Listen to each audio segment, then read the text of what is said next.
जी आखिर में हमारे साथ हैं हदीरा मखदूम। आइए सबसे पहले आके अपने नाम का मतलब भी बताइए मुझे।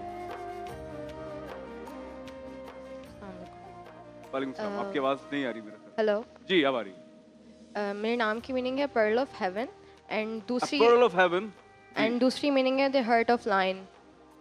दो हर्ट ऑफ लाइन। बट ये दो मतलब कैसे हो सकते हैं? दो बुक्स में थे एंड दोनों बुक्स में अलग अलग मीनिंग्स थे। अच्छा मैंने असल में पूछा इसलिए क्योंकि मुझे जापानीज नाम हदीरा उसका साउंड मुझे उस तरह लगा। खैर anyway Hadira, all the best. 2.5 minute है आपके साथ। इजाज़त है जी प्लीज। जनाबे वाला, भाई के सर पे चढ़ा शादी का बुखार, क्योंकि भाई ने दादी से सुना था शादी का लड्डू जो खाए वो भी पछताए और जो ना खाए वो भी पछताए। तो ऐसे में भाई मोहतरम ने फैसला किया कि जब पछताना ही है तो खा के पछतावा भुगत लेते हैं। कम से कम एहसास निदामत तो होगा कि ये गलती उनकी अपनी है। तो जनाबे वाला, ऐसे में हम भाई का रिश्ता देखने गए डॉक्टर का, क्योंकि मुझे पता था आगे से जवाब यही आना है। हमने देख लिया, अब आप किसी अच्छे डॉक्टर को दिखाएं। जनाबे वाला आगे चलिए, आगे आपको उस कमरे में लेके चलती हूँ जो कि कमरा कम और कमरा इम्तिहान ज़्यादा लग रहा था, जहाँ मेरी फैमिली का काफिला एहतियात से दाखिल होता है। जनाबे वाला आगे बढ़िए, आगे याद रहे इन सब के सेंसर्स हाईली एक्टिव मोड पर हैं। जनाबे वाला, एक बात मेरी समझ में आज तक ना आई, पड़ोसी ममालिक की फिल्में हम पे इतनी असरअंदाज क्यों हो गई हैं कि लड़की को पसंद आने ना आने का आधा दारोमदार तो उसकी बनी हाथ की चाय पर होता है। केक रस्क जितने कम, हाँ का इम्कान उतना रिस्की। समोसों की तादाद देखकर समथिंग वेंट रॉन्ग की फीलिंग आती है। और मीठे में ना जलेबी ना उनकी मीठी बातें, तो मेरे करेले जैसे भाई की तो क्लियर रिजेक्शन होती है। बेचारा। जनाबे वाला, अब आगे चलिए।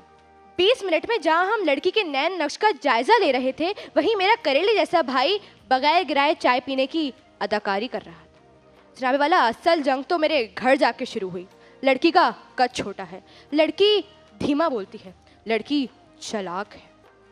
जनाबे वाला, मुझे बात ही समझ आई, लड़की देखने जाने का मिशन IMF का कर्जा उतारने से ज़्यादा महंगा है, क्योंकि हम इतना जायज़ा तो टैक्स देते वक्त और महंगाई कबूल करते वक्त नहीं लेते जितना जायज़ा हम लड़की की मुस्कुराहट के पीछे लेते हैं, क्योंकि उसकी हर आदत का एनालिसिस होता है, हर कप के पीछे इन्वेस्टिगेशन करते हैं। लेकिन जनाबे वाला, अब बात थोड़ी समझने की है, क्योंकि हम जंगल में जानवरों को उनकी नेचुरल स्टेट पर अप्रिशिएट करते हैं, लेकिन रिश्ता देखते वक्त इंसानों को उनकी नेचुरल स्टेट में रहने का मौका ही फराहम नहीं करते। जनाबे वाला, हम हर आदत का पोस्टमार्टम इस तरह करते हैं कि जैसे उनकी ज़िंदगी का आखिरी इम्तिहान हो। तो अब अगले मिशन पर जब भी हम जाएं तो ख्याल रहे कि इंसान को उसकी नेचुरल स्टेट पर जज करें, क्योंकि कैमरा जूम करने से ज़्यादा इंसान को इंसान समझने में अच्छा ही है। तो जनाबे वाला, आगे बढ़ते हैं। कंक्लूजन ये निकलता है कि अगर इंसान को हम एक उसकी नेचुरल स्टेट पे जज करेंगे तो वो इंसान ही रहेगा, क्योंकि नेशनल ज्योग्राफिक की हर एपिसोड ख़त्म हो जाती है, लेकिन घर जाकर मशवरा करके बताएंगे, सस्पेंस छोड़ दिया जाता है। ये कभी एपिसोड खत्म नहीं होती। तो 100 बातों की एक बात ये कि जब किसी घर लड़की देखने जाएं तो घर से अपना लड़का देख के जाएं। ये जरूरी है।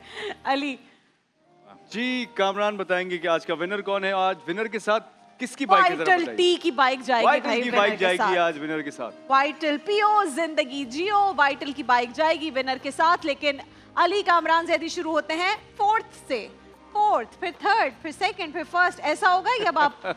नहीं ऐसा ही होगा। ऐसा ही होगा, ऐसा ही। रिश्ता फैमिली की उकाबी निगाहें। 4th position Hasan Ilyas.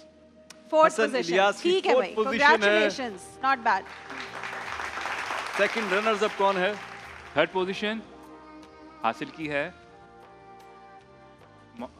मोहतरमा या मोहतरम है, ये हैं जनाब याया अहमद। मोहतरम ही है यार। अहमद। तुमने उसको भी और हमें भी टेंशन में डाल दिया कि मोहतरमा है या मोहतरम है। अच्छा ओके। अब सेकंड जग है दो पोजीशन। लड़कियों में। सेकंड पोजीशन एक दानिश, मैंने एक अनाउंसमेंट की थी जापानीज नेम की। हदीरा। हदीरा सेकंड पोजीशन पर है भाई। सेकंड पोजीशन है और आज की विनर 1st पोजीशन हासिल की है आयशा सगीर। आयशा। जबरदस्त, कांग्रेचुलेशंस। सब यहाँ आ जाओ, आयशा के साथ जा रही है आइए, आप सब भी आ वाइटल जाइए।